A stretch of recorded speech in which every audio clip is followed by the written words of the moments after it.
भाजपचे आमदार अतुल भातखळकर आपल्याबरोबर आहेत। अतुल भातखळकर जी सोमनाथ सूर्यवंशी संतोष देशमुख यांच्या हत्या झाल्या, आता सोमनाथ सूर्यवंशीचा न्यायदंडाधिकाऱ्यांचा रिपोर्ट जो आहे तो समोर आलेला आहे।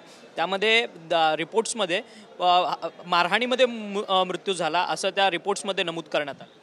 नाही, मला असं वाटतं की हे प्रकरण जे आहे ते न्यायदंडाधिकाऱ्यांनी आपला काही तपास त्या ठिकाणी केलेला आहे आणि त्याचा रिपोर्ट मी आपल्यासारख्याच वृत्तपत्रातून वाचलेला आहे। विधानसभेचं अधिवेशन चालू आहे आणि या संदर्भात सरकार त्या बाबतीतला जो काही निर्णय असेल तो निर्णय त्या ठिकाणी घोषित करेल। औरंगजेबाच्या कबरीचा मुद्दा सातत्याने पेटतोय। आता शंभूराज देसाई म्हणतात की आर्किओलॉजी सर्वे ऑफ इंडियाकडे ही संपूर्ण कबर आहे, त्यामुळे ती सुरक्षित आहे, त्यामुळे तिथे आम्ही पत्र देऊन ही कबर जी आहे ती उकडून टाका असं केलं जातं आहे। परंतु संघाने एक वेगळाच म्हणजे वक्तव्य केलं की आता ही समाजामध्ये दुफळी नको म्हणून। नाही बघा, सुनील आंबेकरांचं विधान मी पण वाचलं, त्यांच्या विधानाचा काही वेगळा अर्थ काढला गेला होता। संघाची भूमिका ही कायम याच दिशेने असते आणि त्याच्यामुळे मला असं वाटतंय की येणाऱ्या काळामध्ये औरंग्याची कबर ही काढली पाहिजे, ही सर्वांची भूमिका आहे। त्या भूमिकेच्या दिशेने आम्ही प्रयत्न करू। परंतु विरोधक म्हणतात की संघाने भाजपचे कान टोचलेत म्हणून आता भाजप शांत झाली आहे। नाही, बघा, राष्ट्रीय स्वयंसेवक संघ ही फार मोठी संघटना आहे आणि त्याच्यामुळे त्यांनी आमचे कान टोचले वरे, त्यांना आमचे कान पकडण्याचा अधिकार आहे की नाही, तर आम्ही सांगतो की त्यांना आमचे कान पकडण्याचा अधिकार आहे, कारण आमच्या सगळ्यांचीच प्रेरणा राष्ट्रीय स्वयंसेवक संघ आहे।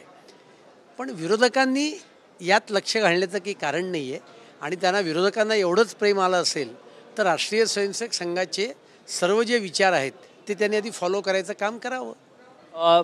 सामना वृत्तपत्रातून एक महत्त्वाचा दावा करण्यात आला आहे। परमवीर सिंग यांनी 2008च्या मालेगाव बॉम्बस्फोटमध्ये संघप्रमुख जे आहेत मोहन भागवत यांना देखील चौकशीसाठी बोलवावं असं दबाव जो आहे तो तपास अधिकाऱ्यांवरती परमवीर सिंग यांनी केलेला होता, असं मत आज वृत्तपत्र सामनामधनं छापून आलं। ते पहिली गोष्ट, सामना वृत्तपत्र नाही आहे, ते उद्धव ठाकरे गटाचं मुखपत्र आहे। वृत्तपत्र वेगळं, मुखपत्र वेगळं आणि त्यामुळे जसं माफीच्या साक्षीदाराच्या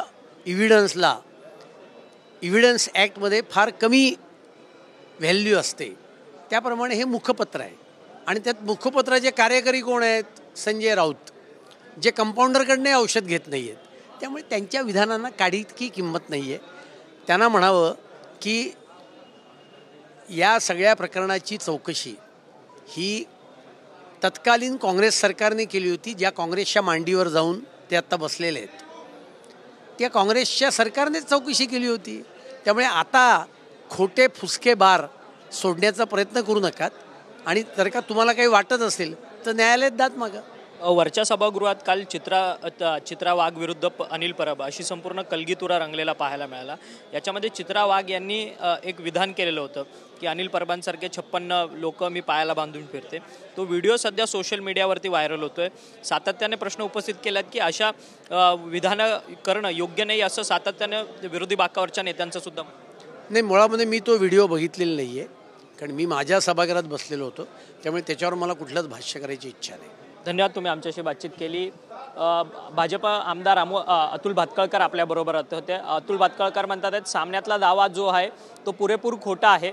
2008ला ज्यावेळेस तत्कालीन काँग्रेस सरकार होतं त्यावेळेस हा संपूर्ण बॉम्बलास्ट जो आहे तो घडलेला आहे आणि त्याच काँग्रेसच्या मांडीला मांडी लावून आता उद्धव ठाकरे बसलेत, त्यामुळे तो प्रश्न जो आहे तो ठाकरे गटाने काँग्रेसला विचारणं अत्यंत गरजेचं आहे असं मत जे आहे ते भाजप आमदार अतुल भातखळकर यांनी आपल्याशी बोलताना व्यक्त केले।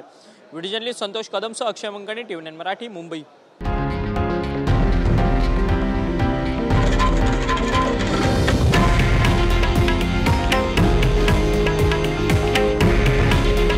हे आहे देशातील नंबर 1 न्यूज नेटवर्क आणि आपण पाहत आहात TV9 मराठी।